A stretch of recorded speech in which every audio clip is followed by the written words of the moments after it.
बहुत सी बांझ औरतों को बच्चे की खुशी देने वाला सीतापुर गांव का एक 60 साल का शामू, जो जिस किसी भी बांझ औरत से शादी करता उसे बच्चे की प्राप्ति हो जाती।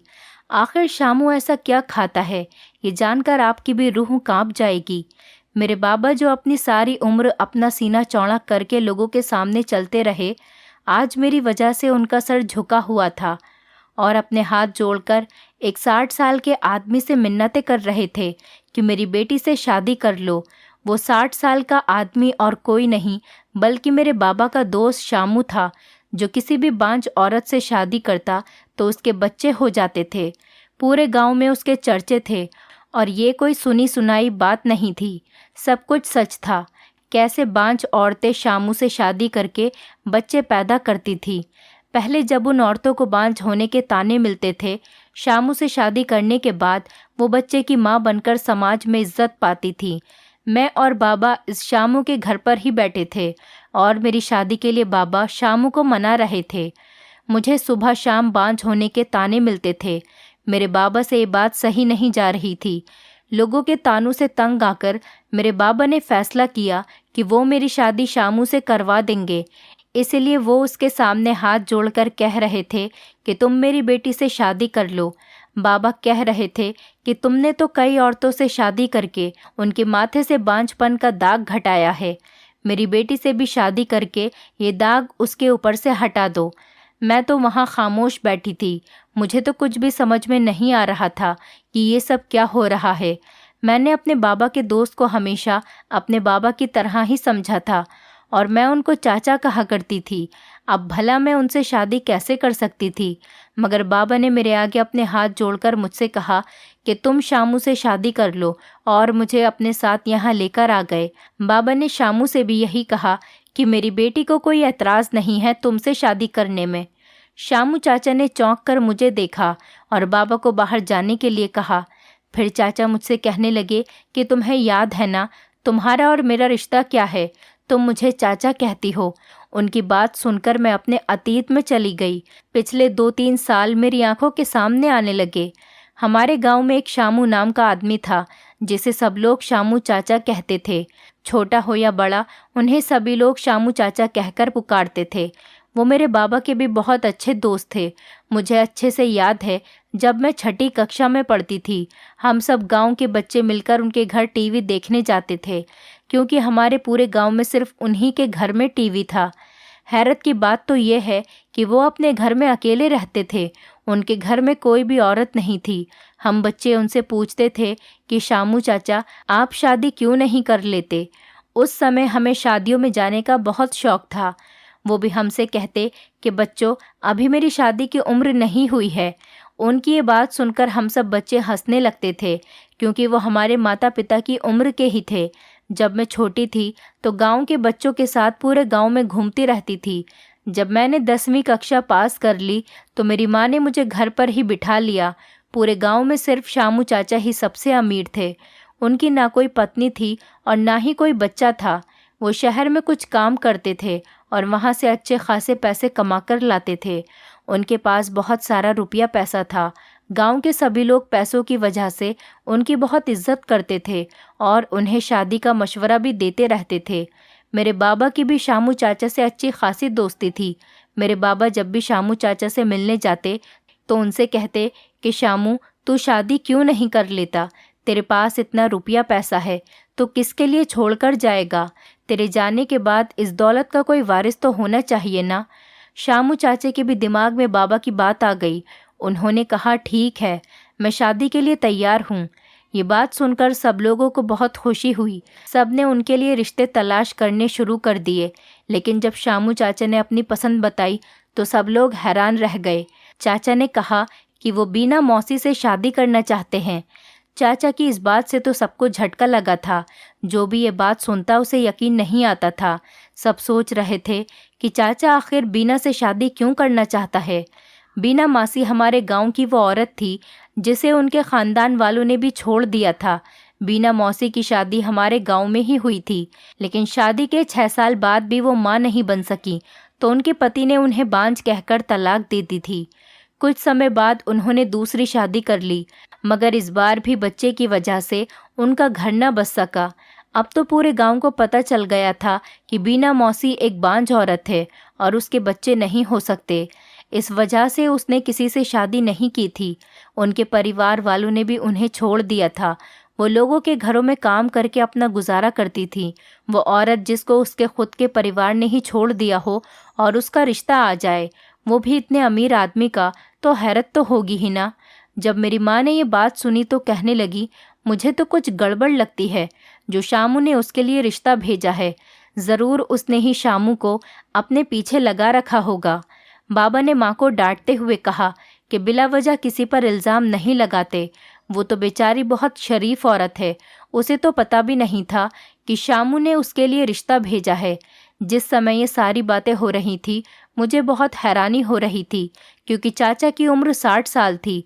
अगर वो अपने वारिस के लिए शादी कर रहे थे तो वो किसी ऐसी औरत से शादी करते जो उन्हें बच्चे देती, ना कि एक बांझ औरत से जो उनको वारिस भी नहीं दे सकती। सब गांव वालों ने चाचा को बहुत समझाने की कोशिश की, लेकिन उन पर तो किसी की भी बात का कोई असर नहीं हुआ। वो कहने लगे कि अगर बीना की शादी मुझसे हो जाएगी तो वो बांझ नहीं रहेगी। अब सबको चाचा की बात माननी पड़ी। मैंने अभी अपने 10वीं के एग्ज़ाम दिए थे और मैं अपने घर में फ्री थी। बाबा ने कहा कि अपनी माँ के साथ मिलकर चाचा की शादी के इंतज़ाम देख लो।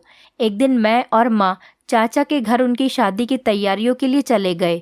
मेरी माँ मुझे चाचा के घर काम पर लगाकर खुद गांव की औरतों से बातें करने में मगन हो गई।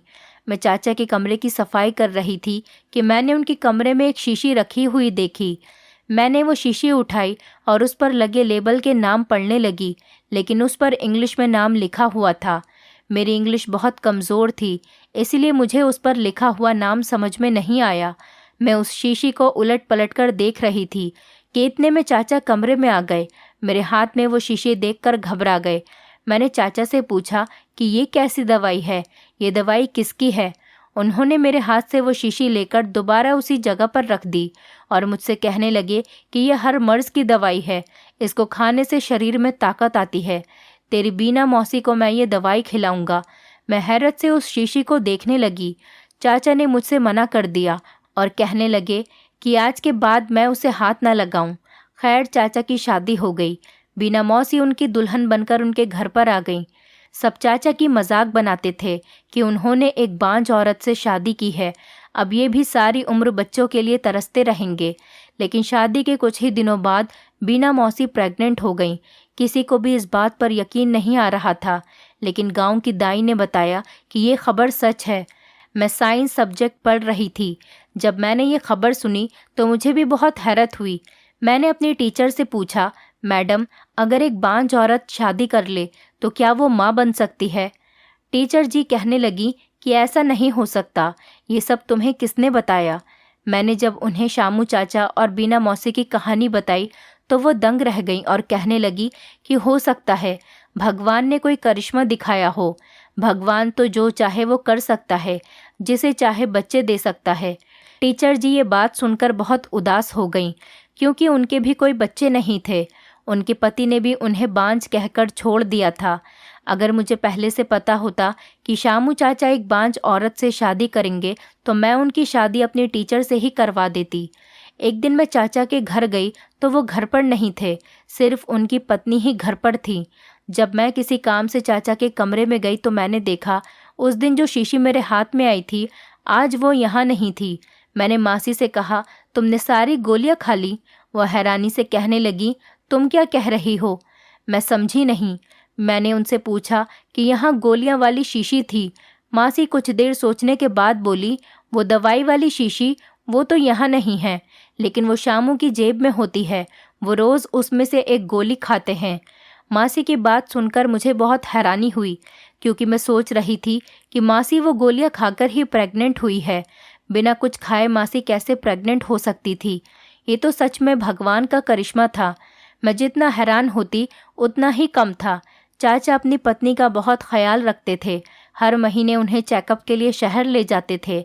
चाचा अपनी पत्नी को डिलीवरी के लिए भी शहर के एक बड़े हॉस्पिटल में लेकर गए थे। चाचा के पास पैसों की कोई कमी नहीं थी। अगले दिन खबर आई कि उनकी पत्नी ने एक बेटे को जन्म दिया है। वो दोनों अपने बेटे को लेकर गांव आ गए थे। सब लोग बहुत खुश थे। पूरे गांव में मिठाइयाँ बांटी जा रही थी। लेकिन 2 महीने बाद ही बीना मासी की बहुत ज़्यादा हालत ख़राब हो गई और अचानक ही उनका देहांत हो गया। ये खबर सुनकर तो सबके सर पर आसमान टूट पड़ा था। बीना मौसी की मौत को कुछ दिन ही गुजरे थे कि गांव वाले चाचा से दूसरी शादी के लिए कहने लगे। सब लोग चाचा से कहने लगे कि पहले तो तुम अकेले थे, लेकिन अब तुम्हारे ऊपर एक बच्चे की जिम्मेदारी है। इसकी परवरिश के लिए तुम्हें माँ की ज़रूरत है। तुम दूसरी शादी कर लो। लेकिन चाचा ने कहा, लेकिन मैं अब शादी करूँगा तो किसी बांझ औरत से ही करूँगा। मुझे उम्मीद है कि वो मुझसे शादी करके उसकी गोद हरी हो जाएगी। जब मैंने चाचा की ये बात सुनी तो मेरे दिमाग में अपनी टीचर का ख्याल आया। चाचा मेरी टीचर से उम्र में बहुत ज़्यादा बड़े थे, इसलिए मैं सोच रही थी कि पता नहीं टीचर के घर वाले शादी के लिए मानेंगे या नहीं। लेकिन जब मेरी माँ ने उनके घर वालों से बात की तो वो फ़ौरन इस शादी के लिए मान गए। कुछ दिनों में ही मेरी टीचर की और चाचा की शादी हो गई। सब लोग बहुत खुश थे कि दोबारा से चाचा को पत्नी मिल गई और उनके बच्चे को माँ मिल गई। किसी को भी उम्मीद नहीं थी कि फिर से चाचा से शादी करने के बाद एक बांझ औरत बच्चा पैदा कर लेगी। लेकिन फिर से ऐसा ही हुआ। मेरी टीचर ने एक बहुत ही अच्छे लड़के को जन्म दिया, लेकिन वो बच्चा न चाचा पर गया था और ना ही मेरी टीचर पर। अब तो सारे गांव में इसी बात का चर्चा होने लगा था। लोग कहते थे कि ज़रूर चाचा के पास कोई राज है, या वो कुछ ऐसी चीज़ खाते हैं जिससे बांझ औरतें भी प्रेग्नेंट हो जाती हैं। गांव वालों ने चाचा से ये राज जानने की बहुत कोशिश की, लेकिन वो किसी को भी कुछ नहीं बताते थे। मेरे बाबा तो उनके बहुत अच्छे दोस्त थे, लेकिन उन्होंने बाबा को भी कुछ नहीं बताया था। मैं खुद ये सब देखकर बहुत ज़्यादा हैरान होती थी। मैंने अपनी टीचर से भी बहुत बार इस बारे में पूछा था, लेकिन वो कहती हैं कि भगवान की कृपा है जो उसने मुझे औलाद दी। कुछ दिनों बाद मेरी टीचर ने शामू चाचा से तलाक ले ली और उन्होंने एक दूसरी बांझ औरत से उनकी शादी करवा दी। उसके बाद वो अपने बेटे को लेकर गांव से चली गईं। ये सब देखकर गांव वालों को बहुत हैरानी हो रही थी। पहले तो बांझ औरतों को बच्चा पैदा करना और फिर मेरी टीचर जी का उनको तलाक देकर चले जाना, और चाचा ने भी उनको तलाक दे दी थी। उनसे इस बारे में कोई सवाल नहीं किया था। आखिर माजरा क्या था, किसी को भी कुछ समझ नहीं आ रहा था। तीसरी बीवी से भी चाचा को एक ही साल के अंदर अंदर बच्चा हो गया। फिर कुछ समय बाद चाचा के यहाँ एक और औलाद हुई। 65 साल की उम्र तक चाचा की 5 औलादें हो चुकी थी। अब तो आसपास के गांव में भी ये बात उड़ चुकी थी कि जो भी बांझ औरत हो वो चाचा से अगर शादी कर ले तो उसको औलाद पैदा हो जाएगी। अब तो चाचा की दौलत भी कम होने के बजाय बढ़ती ही जा रही थी। चाचा ने काम करना भी छोड़ दिया था, फिर भी पता नहीं कैसे उनकी दौलत में कमी होने के बजाय वो तो उल्टा बढ़ती ही जा रही थी। शायद भगवान की उन पर कुछ ज़्यादा ही कृपा बनी हुई थी। अब मेरी भी शादी की उम्र हो गई थी, मेरी भी पढ़ाई पूरी हो चुकी थी। हमारे ख़ानदान में लड़कियों को सिर्फ इतना ही पढ़ने की इजाज़त थी, उसके बाद उनकी शादी कर दी जाती थी। लेकिन मैं आगे पढ़ना चाहती थी। मैंने बाबा से इस बारे में बात की, लेकिन उन्होंने मेरी कोई बात नहीं सुनी और मेरे लिए रिश्ता देखना शुरू कर दिया। लेकिन मैंने बाबा से कहा कि मैं शहर में शादी करना चाहती हूँ, मुझे इस छोटे से गांव में शादी नहीं करनी। मैंने सुना था कि शहर के लोग बहुत खुले जहन के होते हैं, वो अपनी औरतों पर पाबंदियां नहीं लगाते। मेरा बहुत मन था कि मैं घूमूं फिरूं और मेरा एक शौक़ था कि मैं बहुत सारी पढ़ाई करूं। मेरा ये शौक़ शहर जाकर ही पूरा हो सकता था। यहाँ गांव में रहकर तो मैं कभी भी नहीं घूम सकती थी। अपने सपनों को पूरा करने के लिए मुझे शहर जाने की ज़रूरत थी, लेकिन मेरे बाबा का शहर में कोई नहीं था। हमारे सारे रिश्तेदार और जान पहचान वाले सब गांव के ही थे। इसलिए बाबा ने शामू चाचा से कहा कि वो कोई मेरे लिए शहर में रिश्ता देखें, वो शहर में शादी करना चाहती है। चाचा ने भी कहा ठीक है। बदकिस्मती से उन्हीं दिनों चाचा की पत्नी का फिर से देहांत हो गया और चाचा फिर से अकेले हो गए। उन्होंने अपने बच्चों के लिए एक आया रख ली। वो अपने बच्चे अकेले नहीं संभाल सकते थे क्योंकि उनकी भी अब उम्र हो गई थी। इस दौरान चाचा के पास कई बांझ औरतों के रिश्ते आए, क्योंकि सब लोगों को पता चल गया था कि चाचा से शादी करने के बाद कोई भी औरत बांझ नहीं रहती। लेकिन फ़िलहाल चाचा ने शादी को मना कर दिया था। उनकी तबीयत भी अब ठीक नहीं रहती थी। इसी वजह से वो बहुत दिनों से शहर भी नहीं जा सके थे। वो अपने ही गम में थे, इसीलिए बाबा ने उनसे दोबारा मेरे रिश्ते को भी नहीं कहा। लेकिन बाबा को मेरी शादी की बहुत जल्दी थी, क्योंकि मेरी शादी की उम्र हो गई थी और सारे गांव वाले बातें कर रहे थे। मैंने सोचा कि इससे पहले बाबा मेरी शादी गांव में ही किसी के साथ कर दें, मैं खुद चाचा से अपने रिश्ते की बात कर कर आती हूँ।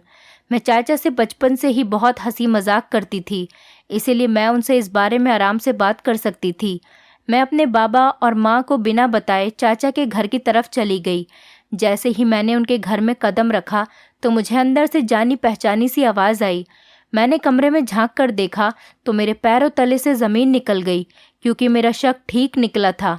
अंदर मेरी टीचर थी, जो अपने बेटे को गोद में लिए हुए बैठी थी। वो चाचा से कह रही थी कि आप किसी बांझ औरत से शादी कर लें, उनको भी समाज में इज्जत मिल जाएगी और बच्चों की परवरिश भी अच्छे से हो जाएगी। चाचा कहने लगे कि अब मुझे किसी भी औरत पर भरोसा नहीं रहा। तुम लोगों ने तो ये राज अपने सीने में छुपा के रखा है कि कैसे मुझसे शादी के बाद बांझ औरतें प्रेग्नेंट हो जाती हैं। अगर किसी ने ये राज खोल दिया तो अच्छा नहीं होगा। पूरे गांव के सामने हमारी बेइज्जती हो जाएगी। मैं नहीं चाहता कि हम में से किसी की भी बदनामी हो। जो राज सालों से छुपा हुआ है वो छुपा हुआ ही रहे तो बेहतर है। अब मैं अकेला ही ठीक हूँ। मैंने बहुत गौर से उनकी बातें सुनने की कोशिश की, लेकिन मुझे उनकी कोई भी बात समझ में नहीं आई। लेकिन मुझे इतना अंदाज़ा हो गया था कि वो कोई राज की बात कर रहे हैं। शायद वो राज यही था कि चाचा की पत्नी बांझ होने के बाद भी कैसे बच्चे पैदा कर देती है। मगर उन्होंने पूरा राज खोलकर नहीं बताया, बंद लफ्ज़ों में बात कर रहे थे, जिसकी वजह से मुझे कुछ भी समझ में नहीं आया था। मैं वहीं खड़ी थी कि टीचर जी बाहर आ गईं और मुझे देखकर उनके चेहरे का रंग उड़ गया। मैंने टीचर जी से उनके बेटे को अपनी गोद में ले लिया और उसे प्यार करने लगी। मैंने उनसे कहा कि मुझे समझ नहीं आई थी कि आप चाचा को छोड़कर क्यों गई थी, और अगर छोड़कर चली गई थी तो अब आप उनसे छुपकर मिलने क्यों आती हैं। मेरी बात सुनकर उन्हें थोड़ा गुस्सा आया और कहने लगी कि मैं कोई छुपकर मिलने नहीं आती हूँ, सिर्फ आज ही आई हूँ। मुझे किसी ने बताया था कि उनकी पत्नी का देहांत हो गया, इसीलिए मैं मिलने के लिए आ गई। मैंने भी टीचर जी से आंखें फेरते हुए कहा कि एक बार जो छोड़कर चला जाए वो पलटकर वापस नहीं आता। अगर आप उन्हें छोड़कर नहीं गई होती तो वो आज इस हालत में अकेले नहीं होते। लेकिन आपको तो पता नहीं किस बात की जल्दी थी कि आपने उनसे तलाक ली और उनकी दूसरी शादी करवाकर यहाँ से चली गईं। आप तो हमें मोहब्बत और वफ़ा के बारे में पढ़ाती थीं, लेकिन आप तो खुद ही किसी का साथ नहीं दे सकी और उसे छोड़कर चली गईं। हमारी बातों की आवाज़ सुनकर चाचा बाहर निकल आए और वो मुझे गुस्से से देखने लगे। कहने लगे कि तुम क्यों ऐसी बदतमीज़ी कर रही हो, ये तुम्हारी बड़ी हैं। मैंने चाचा से कुछ कहना चाहा, लेकिन उन्होंने इशारे से मुझे चुप रहने के लिए कहा और टीचर जी से कहने लगे कि तुम जाओ, इसकी मैं खबर लेता हूँ। टीचर जी खामोश होकर वहाँ से चली गईं। मुझे तो उन दोनों पर हैरानी हो रही थी कि तलाक होने के बाद भी वो आपस में इतने अच्छे से बात कर रहे थे। अक्सर देखा जाता है कि तलाक के बाद तो लोग एक दूसरे को देखना भी पसंद नहीं करते। यहाँ तो मामला ही उल्टा नज़र आ रहा था। असल हैरत तो मुझे चाचा पर हो रही थी कि उन्होंने टीचर जी से शादी की, उनको औलाद दी, अपना नाम और पैसा सब कुछ दिया, समाज में उन्हें सिर उठाने के काबिल बना दिया। लेकिन फिर भी वो चाचा को तलाक देकर चली गईं और चाचा ने भी उनसे कुछ नहीं कहा, बल्कि अभी वो उनसे इतने प्यार से बात कर रहे थे। टीचर जी के जाने के बाद चाचा मुझसे कहने लगे कि ये कौन सा तरीका होता है बड़ों से बात करने का, वो बड़ी हैं तुम्हारी, तुम्हें उनकी इज्जत करनी चाहिए। ये सब सुनकर मैं चाचा से कोई बात किए बिना ही अपने घर वापस आ गई। जब मैं अपने घर वापस आई तो मैंने देखा कि मेरे बाबा के दोस्त घर पर बैठे और मुझे जिस बात का डर था वही हुआ। वो मेरा रिश्ता लेकर आए थे और बाबा ने मेरा रिश्ता भी उनके बेटे से पक्का कर दिया था। मैंने बाबा से बहुत मना किया कि मैं उनके दोस्त के बेटे से शादी नहीं करूंगी, क्योंकि वो लोग अनपढ़ और जाहिल हैं। मैं इन लोगों में खुश नहीं रह सकती। लेकिन बाबा ने मेरी कोई बात नहीं सुनी और ज़बरदस्ती मेरी शादी अपने दोस्त के बेटे से करवा दी। मुझे शुरू से ही इनके घर का माहौल पसंद नहीं था। वो लोग बहुत अमीर थे, लेकिन तमीज़ नाम की उनके घर में कोई चीज़ नहीं थी। मेरे पास कोई और चारा नहीं था। मजबूरी में अपने बाबा की इज्जत की खातिर मुझे शादी करनी पड़ी। मेरी शादी को 3 साल हो गए थे। पिछले 2 साल मैंने जैसे भी गुजारे थे बस मैं ही जानती थी। मैं अपनी ससुराल में बहुत मुश्किल से रह रही थी। मैं भगवान से दुआ करती थी कि इन लोगों से मेरी जान छूट जाए, लेकिन मेरी जान ऐसे छूटेगी मैंने ये नहीं सोचा था। मैं माँ बनने वाली थी तो मेरी नंद ने मुझे सीढ़ी से धक्का दे दिया। मैं पेट के बल पूरी सीढ़ियों से गिरती हुई नीचे आ गई। जब मेरी आंख खुली तो मैं हॉस्पिटल के कमरे में थी। मैं अपने बच्चे को खो चुकी थी। डॉक्टर ने कहा कि अब मैं कभी माँ नहीं बन सकती। ये सुनकर मेरे ससुराल वालों ने मुझे मेरे माता पिता के घर में छोड़ दिया और कहने लगे कि जब ये हमें बच्चे नहीं दे सकती तो हम इसे अपने पास रखकर क्या करेंगे। बल्कि उन लोगों ने तो सारे गांव में ये उड़ा दी थी कि मैं अब बांझ हो चुकी हूँ। इसी वजह से मेरे रिश्ते आने भी बंद हो गए थे। बाबा जब भी घर से बाहर जाते तो लोग उनसे मजाक में कहते, अपनी बेटी की शादी शामू चाचा से कर दो, ये भी बच्चे पैदा कर देगी। बाबा लोगों के तानों से तंग आ गए थे। इसीलिए आज मैं अपने बाबा के साथ शामू चाचा के घर में बैठी थी। बाबा मुझे उनसे बात करने के लिए अकेला छोड़कर बाहर चले गए थे। चाचा मुझसे कहने लगे कि मैं जानता हूँ कि तुम हमेशा इस बात के पीछे पड़ी रही हो कि तुम्हें मेरा राज पता चल जाए कि कैसे बांझ औरतें मुझसे शादी करने के बाद बच्चे पैदा कर लेती हैं। तुम क्या, पूरा गांव ही मुझसे इस बारे में सवाल करता रहता है, लेकिन मैंने कभी भी किसी को कुछ नहीं बताया। लेकिन आज मैं तुम्हें अपना ये राज बता रहा हूँ।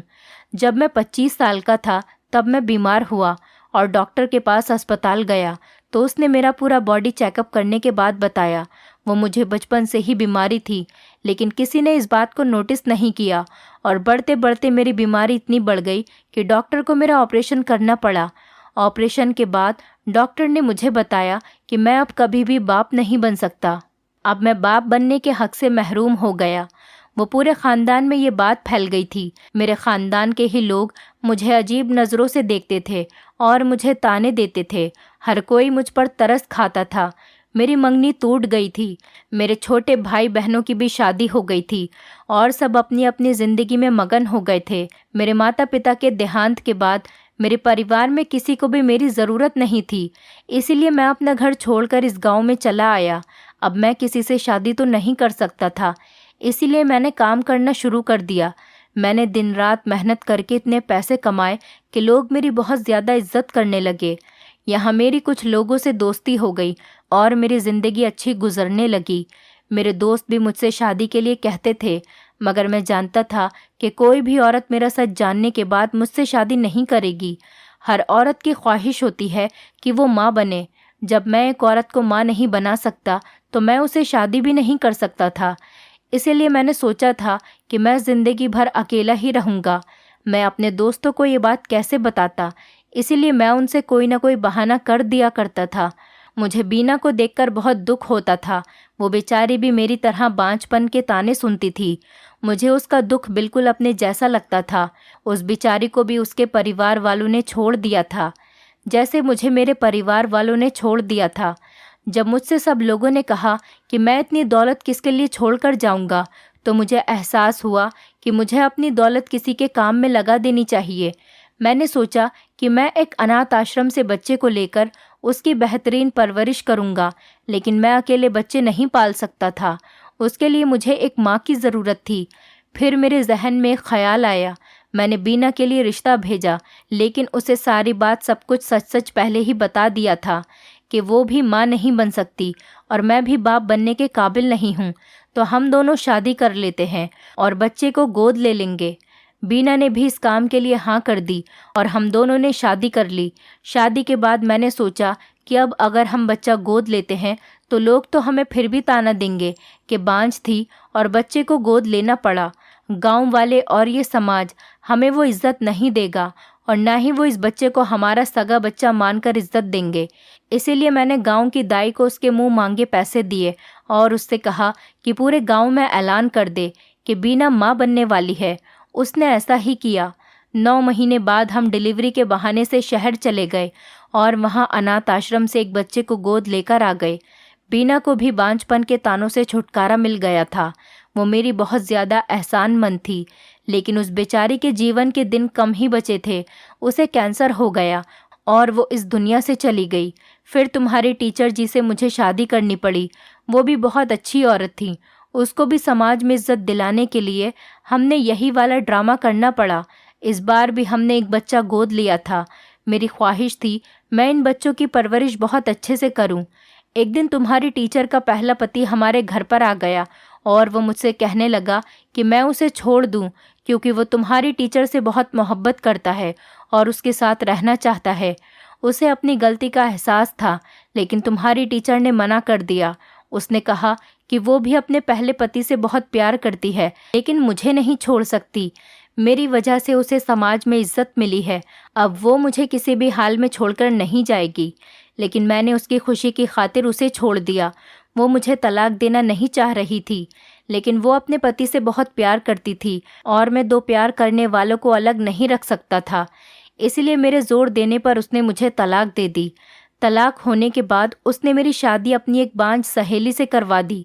तलाक होने के बाद उसने मेरी शादी अपनी एक बांझ सहेली से करवा दी ताकि मैं अकेला न रहूं और मेरे बच्चों की भी परवरिश अच्छे से हो सके। उसे भी मेरे बारे में सब कुछ मालूम था। उसे रहने के लिए एक छत चाहिए थी। बैठे बिठाए उसे पति और औलाद और इज्जत मिली तो वो भी मेरी शुक्रगुजार हो गई। तुम्हारी टीचर अपने बेटे को साथ लेकर चली गई क्योंकि वो उसकी परवरिश खुद करना चाहती थी। इसीलिए मैंने उसे वो बच्चा ले जाने दिया और खुशी खुशी उसे रुखसत कर दिया। मेरी तीसरी पत्नी भी बहुत अच्छी थी। उसके बाद हमने दो बच्चे अडॉप्ट किए थे, लेकिन उसकी ज़िंदगी भी बहुत थोड़ी थी। कुछ दिनों में उसका भी देहांत हो गया। ये है मेरा सारा राज जिसको कोई नहीं जानता था और मेरे बारे में लोग अजीब अजीब बातें करते थे। मैं सिर्फ उन बांझ औरतों को समाज में इज्जत और उन अनाथ बच्चों की परवरिश अच्छे से करना चाहता था। उनको छत देना चाहता था, माँ बाप का प्यार देना चाहता था। इसीलिए मैंने ये सब कुछ किया। लेकिन तुम्हारे पिता को ये सब कुछ नहीं कहना चाहिए था। तुम तो जानती हो मैंने हमेशा से तुम्हें अपनी बेटी समझा है। मैं तुमसे शादी करने का सोच भी नहीं सकता। चाचा ने बताया कि उनको भी कैंसर हो चुका है और उनके पास भी बहुत कम दिन बचे हैं।